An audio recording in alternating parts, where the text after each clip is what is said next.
ప్రభుత్వమే లేదు. అర్థమైందమ్మా? ఈరోజు బీసీలను అన్యాయం చేసి గొంతు కోసి ఈరోజు ఈ తమ్ముడు కాదు, ఇంతకుముందు శ్రీకాంతాచారి ఎట్లయితే తెలంగాణ ఉద్యమం కోసం తీసుకున్నాడో ప్రాణాలు, ఈరోజు బీసీల కోసం ఈ తమ్ముడు తీసుకున్నాడు. ఈ పాప చిన్న పాప, వాళ్ళ పాప చిన్న పాప, ఈ పాప కన్నా తర్వాత ఇంకో 2 పాప ఉన్నది, ఇంకో బాబు ఉన్నాడు. ఇట్లాంటి పిల్లలది ఉసురు పోసుకుంటున్నాడు రేవంత్ రెడ్డి. ఎందుకంటే గొంతు కోసిండు, తడి గుడ్డతోని గొంతు కోసి ఈరోజు కనీసం బీసీ బిడ్డ చనిపోయిందనే దానికి కూడా వాళ్ళకు పరామర్శించడానికి రాని మూర్ఖ ముఖ్యమంత్రి వాళ్ళ ఉసురు దాకుతుంది. బిడ్డ రేవంత్ రెడ్డి, నువ్వు ఏమనుకుంటున్నావో సంబరాలు చేస్తుండంట. ఏం సంబరాలు చేస్తున్నావు? బీసీలను గొంతు కోసి ఈరోజు బీసీలను మేము కూడా బీసీలం కాబట్టి ఏడుపు వస్తుంది. ఖచ్చితంగా 42% తీసుకొని పోయే నువ్వు బీసీలది మళ్ళీ ఎలక్షన్ రావాలి బిడ్డ. ఇట్లాంటి పిల్లలది ఉసురు పోసుకుంటున్నావు. నీకు కూడా ఒక మనవడున్నాడు, అర్థమవుతుందా? నువ్వు మొత్తం బీసీలను ఢిల్లీలు ఇస్తలేదంటున్నావు, గల్లీలు ఏం చేస్తున్నావు నువ్వు? ఇస్తాను ఎట్లాంటి మోసాలు చేసినావు నువ్వు? 42% కామారెడ్డి డిక్లరేషన్ తర్వాతనే మేము బీసీలం, మళ్ళీ మాకు ఒక ఆశ అనేది ఉండే. ఈరోజు ఈ తమ్ముడు ఇలా చేసుకున్నాడంటే కారణం రేవంత్ రెడ్డి హత్య చేసిండు. రేవంత్ రెడ్డి వదిలిపెట్టేది లేదు. బీసీలతో పెట్టుకున్నావు బిడ్డ నువ్వు.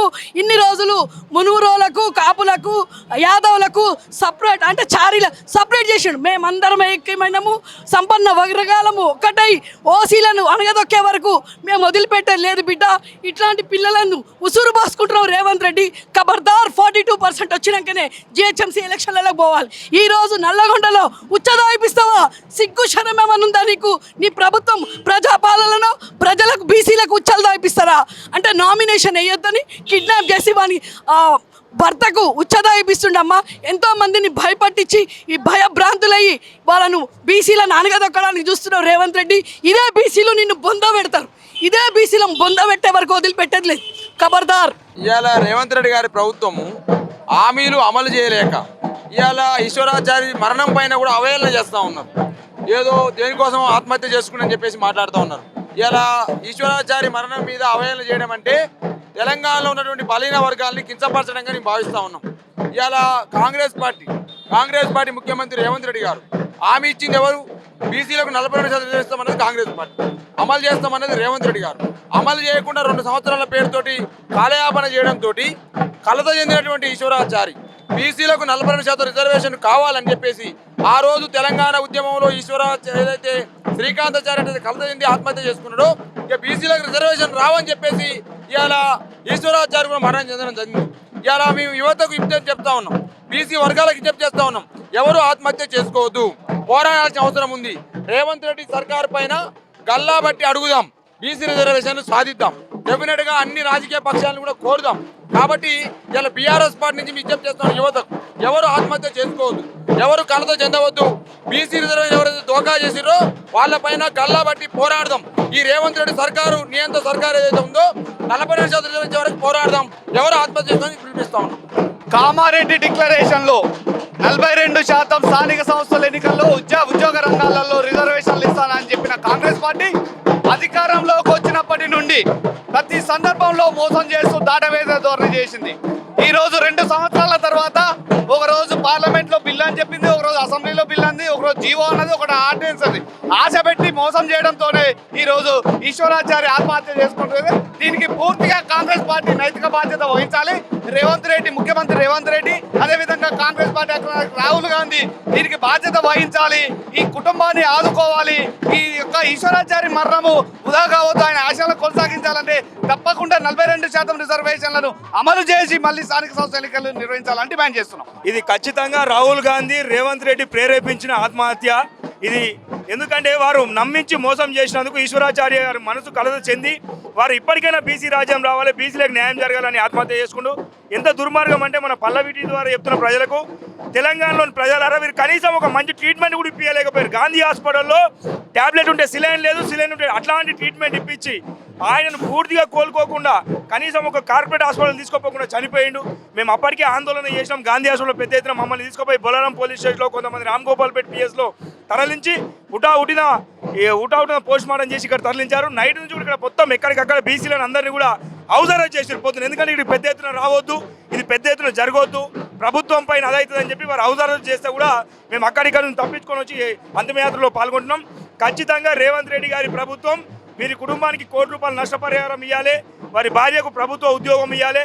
అదేవిధంగా వారు చెప్పిన మాటలు 42% రిజర్వేషన్ కల్పించాలి. లేని పక్షంలో మాత్రం ఖచ్చితంగా గ్రామాల్లో బీసీలు తిరగబడి ఈ కాంగ్రెస్ పార్టీని బొందబెట్టే రోజులు ఖచ్చితంగా ముందున్నాయి. అఖిల భారత విశ్వకర్మ మహాసభ తెలంగాణ రాష్ట్ర అధ్యక్షుడు కవలే జగన్నాథం ఈరోజు 42% ఇస్తామని కాంగ్రెస్ మోసపుచ్చిందని మన ఈశ్వరాచారి గారు మన ఆత్మాహుతి చేసుకున్నాడు. అందువలన తెలంగాణలో ఉన్నటువంటి మన విశ్వబ్రహ్మణులందరూ ఏకమై మనమందరము కలిసికట్టుగా ఉండి 42% వచ్చినంత వరకు కూడా మనము ఈ పోరాటం కొనసాగించవాలని కోరడం జరుగుతుంది. ఎందుకంటే తెలంగాణ వచ్చిందంటే మన శ్రీకాంతాచారి గారు మరి ఈ 42%కు బీసీ వీళ్ళ రిజర్వేషన్ల గురించి మన ఈశ్వరాచారి గారు ఆత్మాహుతి చేసుకున్నాడు. అందువలన తెలంగాణలో 42% వచ్చినంత వరకు కూడా మనం పోరాడాలనే ఉద్దేశంతో ఈరోజు ఆయన వెంబడి మనం తల్లి వెళుతున్నాము. అందువలన మనమందరం ఐక్యత ఉండాలని కూడా జరుగుతుంది. వాళ్ళ ఫ్యామిలీకే కూడా మన మన కాంగ్రెస్ గవర్నమెంట్ మన రేవంత్ రెడ్డి గారు కూడా వారికి సహాయ సహకారాలు అందించాలని కూడా కోరడం జరుగుతుంది. జై విశ్వకర్మ. ఇవాళ సాయీశ్వరాచారి యొక్క బలిదానం వల్ల మరి మా బీసీ బిడ్డలు ప్రతి ఒక్కరూ ఇదే విధంగా మేలుకొని రాబోయే రోజుల్లో బీసీ రాజ్యాంగం మనం చేపట్టాలని మరి ఇవాళ రేవంత్ రెడ్డి గారికి ఏదైతే సిగ్గు లజ్జ ఉందో ఇవాళ ఈశ్వరాచారి యొక్క కుటుంబానికి ఇవాళ ఆయన సంపాదన చెప్పలేకపోతా ఉన్నాడు. వారి కుటుంబానికి గౌరవయుతంగా గవర్నమెంట్ ఉద్యోగము, అదేవిధంగా మరి రాబోయే కార్పొరేట్ ఎలక్షన్లలో 42 కాదు 50% రిజర్వేషన్లు బీసీలకు ఇవ్వాలని మనస్ఫూర్తిగా కోరుతున్నాను. లేదంటే ఇదే ఒక సావు డప్పుని ఇంటి ముందు కొడతామని ప్రతిజ్ఞ చేస్తా ఉన్నాను. జై విశ్వకర్మ, జై బీసీ. పూల తీరు అమరులుంటారు అమరులుంటారు అమరులు. జోహార్ తెలంగాణ మన విరక్కు, జోహార్ తెలంగాణ మన విరక్కు. బీసీ ద్రోహులారా CM CM CM CM CM జై బీసీ జై బీసీ.